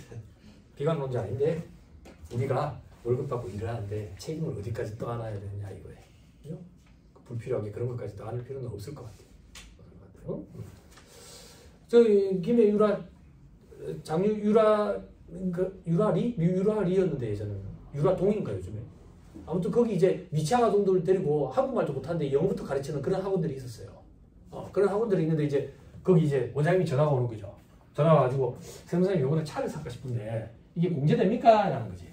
공제됩니까? 차가 뭔지에 따라서 다른데 애를 태워 댕길 거예요? 애를 태워 댕길 거예요.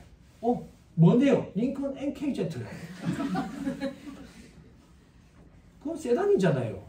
그 세단인데 애를 태워 댕기면 안 됩니까? 일단 세단이니까 부가세 공제는 안 돼. 매입세 공제는. 그리고 경비 처리가 되느냐 이거야.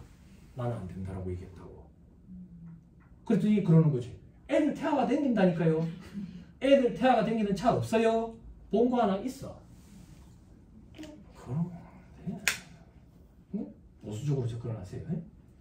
본거 있는데 뭐 한다고? 새 차에다가 태아가 댕겨. 네? 차라리 기사를 고용해가지고 경비 처리하는 게 낫지. 근데 그럼 외국 학원도 힘듭니다. 외국 학원 장부해 보시면 없어요. 또 있어도 없죠. 이렇게 얘기하더라. 올해 그런 업체를 수임해라. 회계사님들이 갖고 오셨는데 여러분들한테 맡겨라. 이렇게. 예? 외국인들이 장난을 쳐요. 외국인들이 돈 먼저 땡겨가지고 가불 하듯이 돈 땡겨가지고 도망가버리고 없어요. 뒷날 출국해버리고.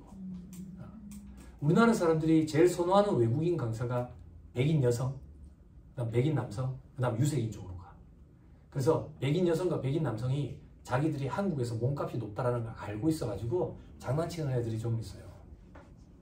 그래서 갑자기 묘연해지고. 그래서 학원 입장에서도 힘든 게 뭐냐면 데리고 들어올 때 항공권 대줘야 돼요. 그거 경비 처리하면 안 됩니다. 불사입 됩니다. 저 나라로 돌아갈 때 또 경비 항공권 대줘야 돼. 그것도 경비 처리 안 됩니다. 그런데 우리 학원에 와서 일을 하는데 몇 년째 근무하고 있어. 그래서 1년에 한 번씩 저거 집에 휴가 갈 때 혹은 1년에 2번씩 명절 때 집에 갈 때 그때 항공권을 대줬어. 요거는 경비 처리됩니다. 경비 처리. 그런데 실제 여비만 된다고 되어 있습니다. 즉 항공권만 돼요. 숙박 이런 거 안 돼요. 숙박. 뭐 엄밀히 얘기했을 때 그 뭐 이제 되는 경우도 있긴 한데 안 된다고 생각하시면 돼요. 안 된다고. 그리고 한국에 얘들이 체류할 때 방도 해달라 합니다. 원룸까지. 인건비가 생각보다 신고 들어가는 인건비보다 많이 듭니다. 많이 듭니다. 아무튼 여러분들은 그런 일이 없었으면 좋겠고요. 넘어갑니다.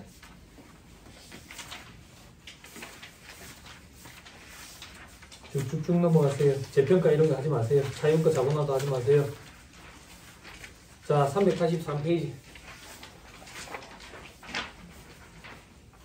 감가상각 제도의 특징 돼 있죠? 결산조정사항 어제 다 얘기했던 거에 넘어가세요. 쭉쭉쭉 넘어가세요. 쭉쭉쭉. 자, 참고 삼아 392페이지, 393페이지. 경력이 짧은 동생들 아마 얘기 읽다 보면 별표 몇의 자산, 별표 몇의 자산 이런 얘기를 들어본 적이 있을 거예요. 그게 요 표예요. 그래서 393페이지 별표 5 돼 있죠? 그죠? 9분 1에 보니까 기준 내용수 및 내용수 범위량 5년이 돼 있죠. 요게 뭔데? 오른쪽에 보니까 우리 일반적인 유형자산들이죠. 그래서 세법은 딱 정해놓고 있다고. 정해놓은 범위 내에서 선택할 수 있도록. 어떻게? 5년에서 플러스 마이너스 25% 범위 내에서 가까운 내용수. 그래서 이렇게 되는 거야. 기준 내용수가 5년이야. 그럼 여기서 마이너스 25% 플러스 25% 그럼 마이너스 25% 하면 3.75년 플러스 25% 하면 6.25년 여기서 가까운 내용수로 정수로 그래서 4년, 5년, 6년 중에 선택할 수 있어. 근데 여러분들은 대부분 다 5년 정률법이지. 5년 정률법이라서 여러분들 정률이 0.451이야. 아닌데 우리는 4년 정률로 쓰면 0.528일 거야. 0.528을 쓰는 데는 부지런하신 분들이야. 사업주를 위해서 빨리 경비 처리해 주려고. 대부분 다 0.451. 됐죠? 숙제. 감가상각 명세서 들어가지고 0.451이라고 숫자가 적혀 있는지 그것도 확인하고. 그죠? 숙제 확인할 방법은 없지만. 자, 그 밑에 3번에 20년, 4번에 40년. 요거는 건물, 구축물 이런 거. 쭉쭉쭉 넘어가세요. 쭉쭉쭉. 400페이지. 혹시나 이런 데가 있을까봐. 400페이지 괄호 4번 명만. 태양광 설비의 감가상각 돼 있죠? 여기 견해차가 좀 있었나봐. 맨 밑에서 세 번째 줄 끝에 기계장치로 인정. 그죠? 태양광 설비 이제 기계장치로 보는 거예요. 과거에는 구축물로 봐야 되나 뭐 이런 견해차가 있었는데 태양광 설비는 이제 기계장치로 보니까 5년 정률인 거야. 5년 정률. 됐죠? 넘어갑니다. 402페이지 잔존가치 괄호 1번 원칙 0 끝. 404페이지. 자, 표 보세요. 유형자산 오른쪽에 건축물 돼 있죠? 여러분 건축물이라고 돼 있는 건 건물과 구축물을 포함하는 개념이에요. 건축물 옆에 정액법 체크. 밑에 칸에 이외의 자산 돼 있죠? 제일 오른쪽에 정률법 체크. 여러분들은 이 두 가지 방법에 얘기합니다. 넘어갑니다. 쭉쭉쭉 넘어가세요. 409페이지. 잘 따라오세요. 8번에 즉시상각을 의지해야 되겠죠? 그죠? 여러분, 이거 어렵거든. 즉시상각으로 의지한다라는 게 즉시상각을 의지하는데 이런 건 제가 고위생들 상대로 강의할 때야. 그렇다고 이 부분은 안 볼 수는 없어. 그러니까 즉시상각 의제라는 용어는 기억 못해도 돼. 못해도 되고 이 파트를 강의를 할 거야. 강의를. 다음 페이지 봐봐. 다음 페이지 괄호 2번에 즉시상각 의제 예외 규정돼 있죠? 즉시상각 의제라는 용어는 기억 못해도 돼. 요렇게 기억하면 돼. 두 번째 줄에 시부인 계산하지 않고 송금으로 인정할 거. 이게 무슨 말인데? 원래 원칙적으로는 자산으로 잡아가지고 감가상각을 해서 시부인 계산을 해야 되는데 지금부터 얘기하는 자산들은 전액 다 경비 처리, 손비 처리하면 송금으로 인정해 주겠대. 시부인 계산을 하고. 그러면 빨리 송금으로 떨어먹을 수 있으니까 혜택을 주는 거지. 됐죠? 지시상각 의제 예외 1항만 헷갈리니까 그런 용어 기억하지 말고. 자, 어떤 건데? 반가율로 소액자산. 거래단위별로 취득가액이 100만 원 이하의 소액자산. 아니 100만 원도 안 되는 거 말하고 자산을 달아가지고 감가상각을 해서 그러냐 이거야. 피곤하게. 그냥 경비 처리하면 소모품비 이런 걸로 처리하면 전액 다 송금 인정해 주겠다 그 얘기로. 됐어요? 됐죠? 자, 그 다음 반가로 이번에 어구, 공구 등 되지. 그죠? 동그라미 1번에 어구, 동그라미 2번에 공구, 가구, 가정용 기구, 비품, 시계, 시험기기, 간판도 비싸. 간판도. 이건 뭐 한다고 장부에다가 달냐 이거야. 전액 다 비용 처리하면 소금이 적는다. 됐죠? 동그라미 3번 비디오 테이프가 웬 말이야. 시계가 엄마가 와야지 비디오 테이프가 자꾸 걸리는데 엄마가 안 오니까 걸리지도 않지.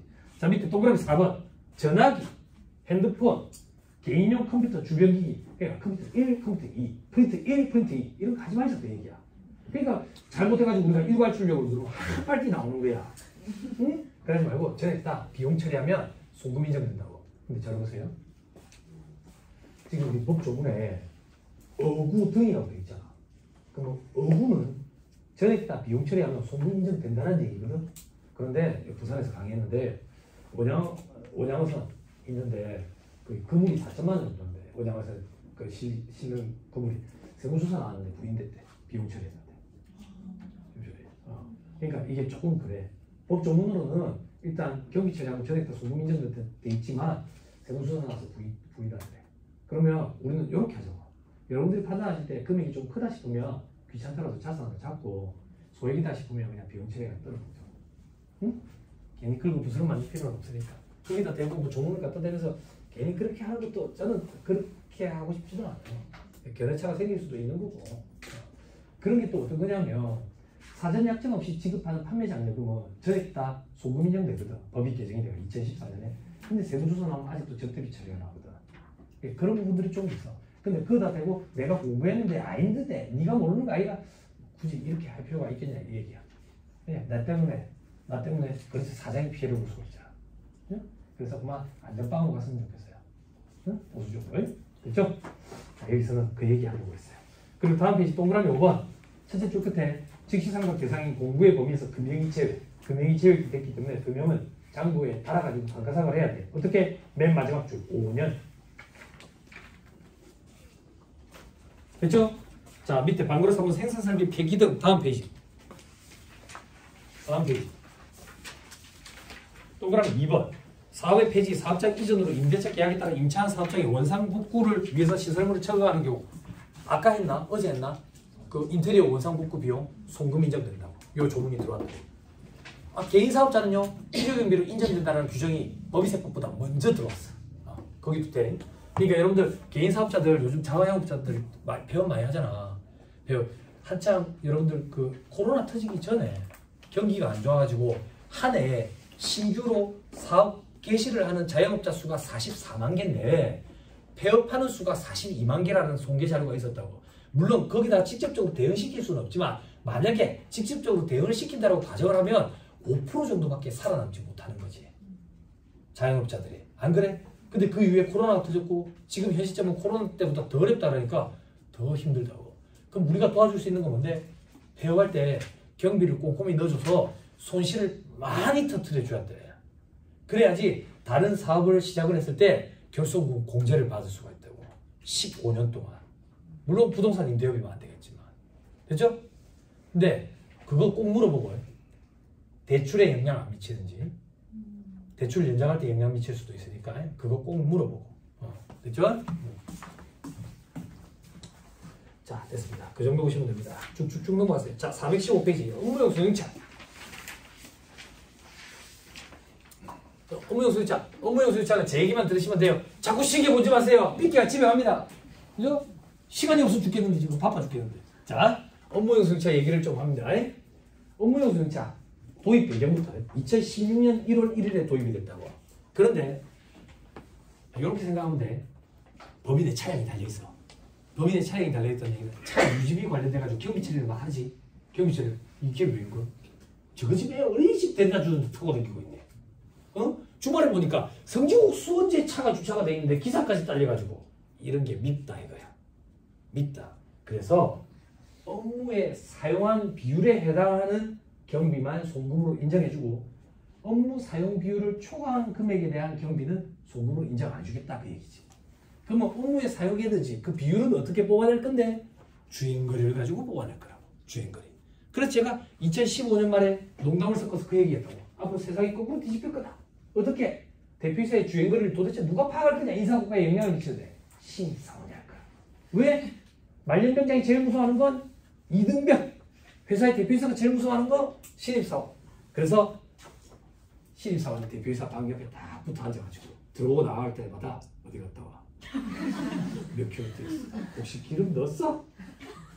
법인카드로 넣었어? 이렇게 농을 섞어서 얘기했는데 지금 대기업체에 신입사원이 월요일 반나절을 할애해가지고 그죠? 주행거리 파악한다지. 그죠? 깜짝 놀랐죠? 그죠? 또 어떤 거? 좀 오래 타라 이거야. 오래 타라. 왜? 그전에는 벤츠 S클래스를 샀다고 볼게. 5년 정률로 생각을 하니까 첫 해에 0.45일, 두 번째 해에 0.45일, 세 번째 해에 0.45일 하면 거의 90%가 넘는 금액이 경비 처리가 돼. 그러면 벤츠 S클래스 까만 걸 타다가 3년 동안 감가상각 해가지고 경비 처리하고 벤츠 S클래스 하얀 걸로 바꿔가지고 3년 동안 경비 처리하고 벤츠 S클래스 빨간 게 밉다 이거야. 밉다. 그래서 좀 오래 타라. 그럼 어떻게 하면 오래 타는데? 5년 정액법 강제상각. 그럼 사업주들이 이런 판단을 한다고. 3년이었는데 5년? 여러분들 기억나요?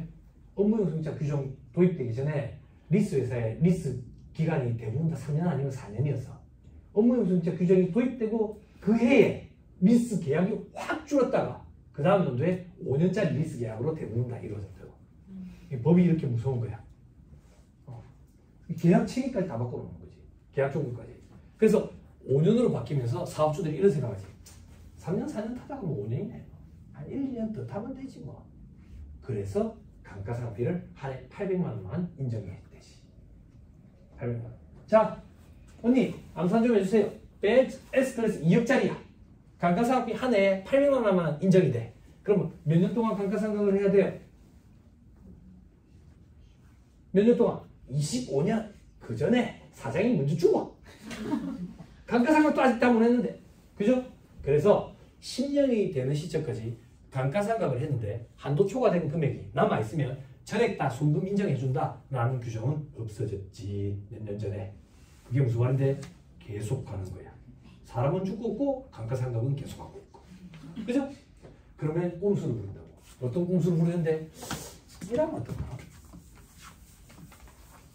벤츠 S클래스 2억짜리네. 2억짜리. 한 해에 감가상각비 800만 원만 인정된다네. 그럼 5년 타면 감가상각비 4천만 원 인정받지. 그럼 잔고 금액은 1억 6천이네. 벤츠 S클래스처럼 대형 세단, 수입 세단은 5년 정도 타면 값어치가 반값 이상으로 떨어져요. 반값 이상으로 떨어져요. 대형 세단은 감가가 굉장히 심해요. 그래서 만약에 반값으로 떨어졌다고 가정할게. 그러면 팔아치우면 1억에 팔아치울 거 아니야. 처분 손실이 얼마야? 6천만 원. 이렇게 송금으로 인정받는 거지. 이런 꼼수를 부리는 거야. 그래서 법이 정비를 이렇게 해서 처분 손실도 한 해 800만 원만 인정이 된다. 800만 원. 됐죠? 됐죠? 그런데 10년이 되는 시점까지도 처분 손실이 송금에 인정이 안 되고 남은 금액이 있으면 10년이 되는 시점에 전액 다 송금 인정해준다 라는 규정도 없어졌지. 그래서 죽고 나서까지 처분 손실을 계속 송금 삽입시키고 있는 거지. 됐죠? 됐나요? 그게 다예요. 그게 다예요.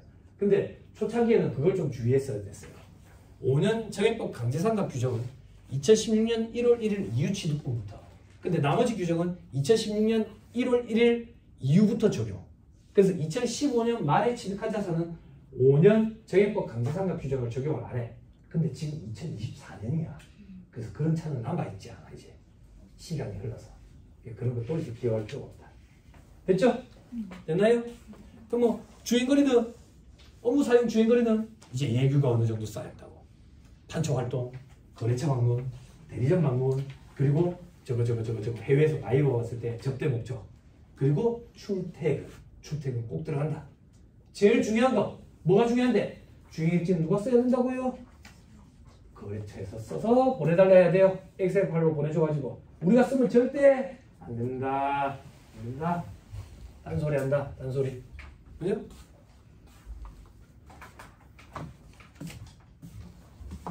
됐나요? 됐지요? 네. 괜찮습니다. 괜찮습니다. 책 보세요. 자, 괄호 1번에 업무용 승용차 관련 비용, 특례가 적용되는 승용자동차는 개별 소비세법 승용자동차. 아까 얘기했죠? 정원 8인 이하의 승용자동차. 다만 중점사항에 봐봐요. 두 번째 줄 1000cc 이하. 그죠? 배기량이 1000cc 이내인 것으로서 길이 3.6, 폭 1.6 이내인 것은 제외. 그걸 우리는 경차라고 표현하고 경차는 제외. 방향자 봅시다. 경차는 제외. 경차는 제외라는 얘기는 업무용 승용차 규정을 적용을 안 받는다. 다시 부가가치세법으로 갑시다. 비용업용 소형 승용차에서 경차는 제외. 경차는 제외라는 얘기는 비용업용 소형 승용차 규정을 적용을 안 받는다. 안 받는다는 얘기는 구입, 임차, 유지와 관련된 매입세 공제가 된다. 방향 잘 잡아야 돼. 됐죠? 오케이. 다시 돌아옵니다.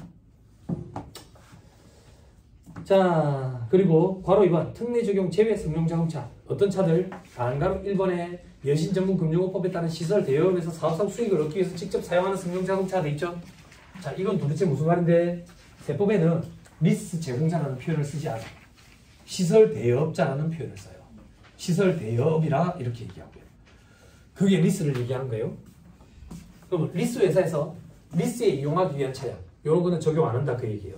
또 어떤 거? 운수업, 택시 회사의 택시, 자동차 판매, 현대자동차가 갖고 있는 차들, 자동차 임대, 렌트카 회사에서 갖고 있는 차들, 동그라미 4번 운전학원 그 연수 차량 있죠. 동그라미 5번 기계 경비 업무를 하는 경비업, 세콤이나 캡스의 출동 차량, 그죠? 또 없네. 반가로 2번에 있네. 운구형 승용차, 장의차 있죠, 그죠? 아니 길 가다 보면 장의차인데 저거 뭐 저렇게 길 어디서 저런 건 유턴을 하지 이런 차 있잖아. 그런 차. 링컨 NKX라고 그러죠. 그죠?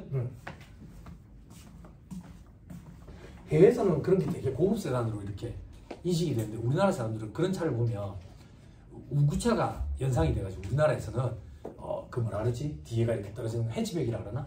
이런 게 우리나라에서는 장사가 잘 안 되죠. 장사가. 그래서 여러분들 예전에 아세요? i30? i30라는 차가 되게 잘 팔렸죠. 그래서 i40 만들어냈죠. 그죠? 유로피안 스타일. 그러니까 유럽에서만 팔리고 우리나라에서 안 팔렸죠. 망했죠. 그죠? 왜 망했는데? 우구차가 연상이 된다고. 우구차가 연상이 된다고.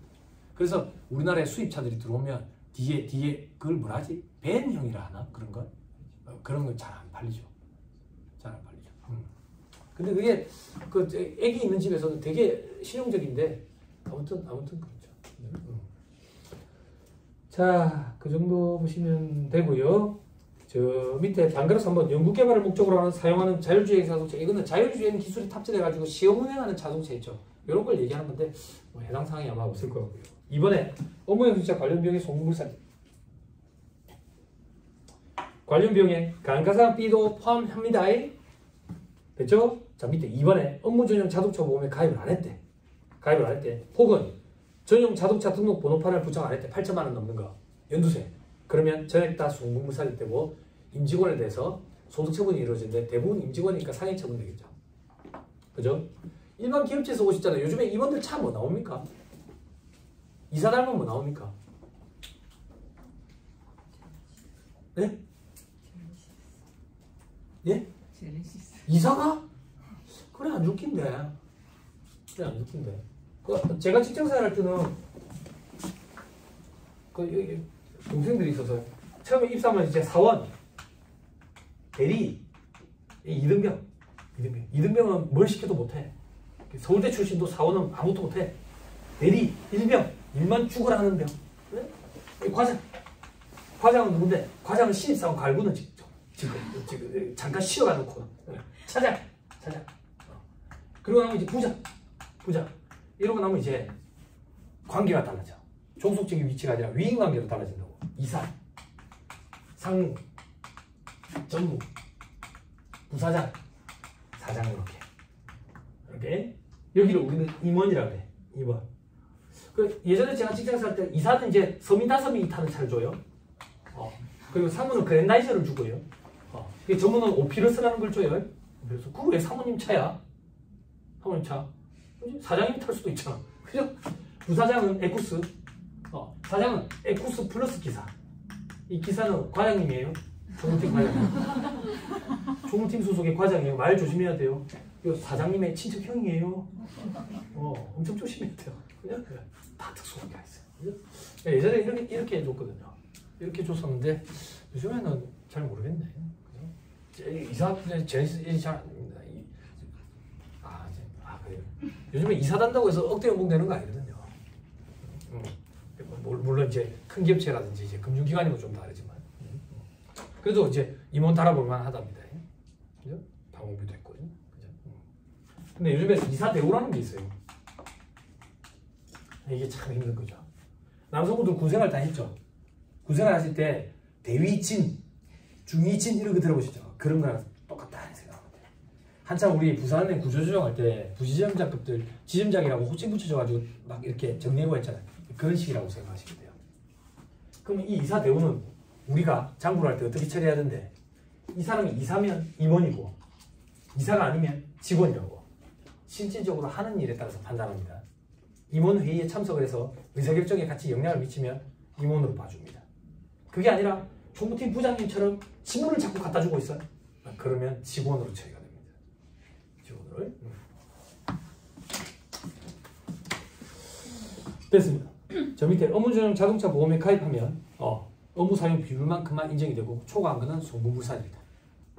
됐죠? 됐죠? 넘어갑니다. 자, 업무 사용 비율은 주행거리 가지고 판단한다. 괄호 2번에 운행기록 미작성 시 업무 사용 비율 이거 못합니다. 1,000만 원이 아니라 여기 1,000만 원이라고 되어 있는 건 다 1,500만 원으로 바꾸면 돼요. 됐죠? 됐나요? 자, 저 밑에 업무용 수용차 관련 비용의 범위 돼 있죠? 제일 밑에 중점사항 보세요. 중점사항이 2번 관련 비용의 회사 소속 운전기사 급여, 인력 파견 회사 소속 운전기사 수수료, 대리운전기사 수수료, 운전 관련 범칙금 이런 거는 그 다음 줄에 포함되지 않아. 이제 예규가 어느 정도 쌓였어. 여러분들이 주의해야 될 건 출퇴근은 꼭 들어간다. 419페이지 동그라미 3번 법인 업무용 전용 번호판은 부착하지 않았대. 어떤 거? 취득가액 8천만 원 이상. 좀 주의하세요. 현금으로 일부 결제했는지. 그죠? 그러면 국세청에서 조사 들어간다 하더라. 그런 것도 뉴스에서 봤다 하더라. 이렇게 좀 언급을 해주시면 좋을 것 같아요. 됐죠? 제일 밑에 줄 419페이지 제일 밑에 줄 위 산식에서 업무용 사용거리란 제조, 판매 시설 등 해당 법인의 사업장 방문, 거래처, 대리점 방문, 회의 참석, 판촉 활동, 출퇴근도 들어가.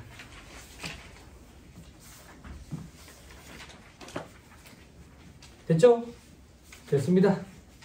반갑습니다. 넘어가세요. 424페이지 괄호 3번에 동그라미 3번 임차 승용차를 취득했다고.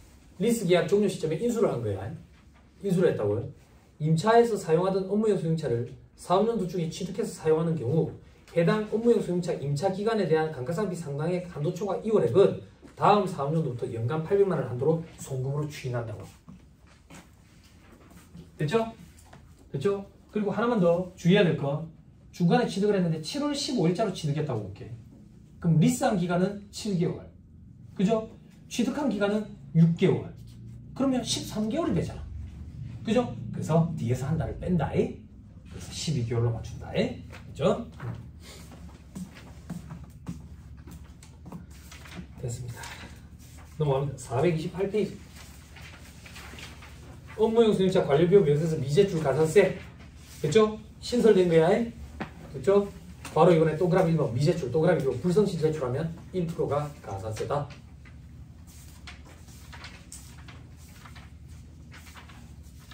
됐죠?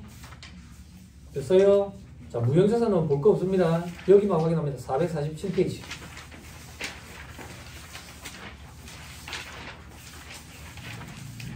자, 447페이지에 2번에 내용 뉴스 돼 있죠?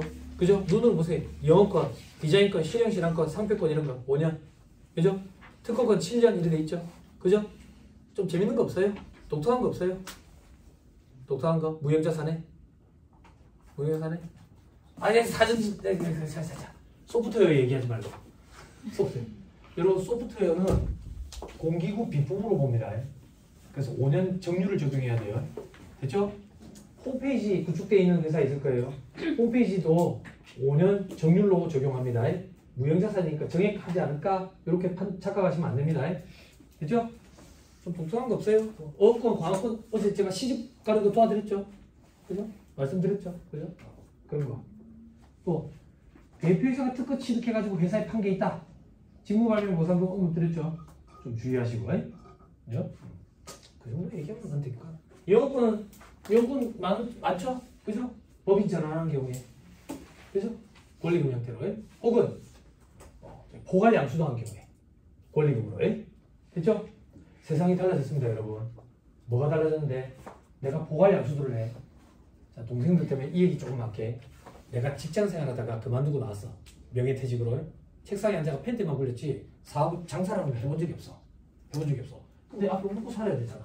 먹고 살아야 돼. 치킨집을 하려니까 멘붕이야. 해본 적이 없어. 근데 집에 가는 길을 보니까 우리 집 앞에 치킨집이 장사가 되게 잘 되는 거야. 그걸 내가 그대로 인수하는 거지. 이게 포괄 양수도야. 뭐라고? 그대로 인수. 그대로 인수가 무슨 말인데요? 이 치킨집에 알바생이 있는데 더럽게 못생겼어. 나 걔들 때문에 장사가 안 될 것 같아. 그렇지만 그게 포괄. 그게 포괄 양수도야.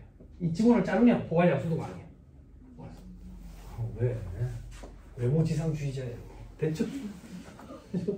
그대로 듣고 와야 돼. 그게 포괄 양수도라고. 포괄 양수도. 그럴 때 권리금 형태로 주는 게 있다. 권리금 형태로. 그리고 과거에는 이 권리금을 계약서에 드러내지 않았어. 왜 드러내지 않냐면 이 사람 입장에서 권리금 받은 거 양도소득세 과세 대상이 돼. 그 세부담 때문에 드러내지 않았다고. 드러내지 않으면 나는 돈을 줬는데도 드러나지 않으니까 무형자산으로 잡을 수도 없고 강가상 무형자산은 상각이라고 표현합니다. 상각으로 떨 수도 없지. 근데 세상이 달라져서 이 사람이 요즘에는 계약서에 기재하자 이런 얘기한다고.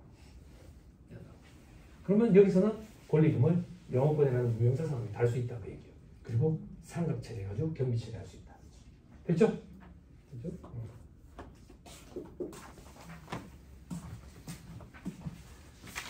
됐습니다. 나머지 볼 필요 없습니다. 쭉쭉쭉 넘어가세요.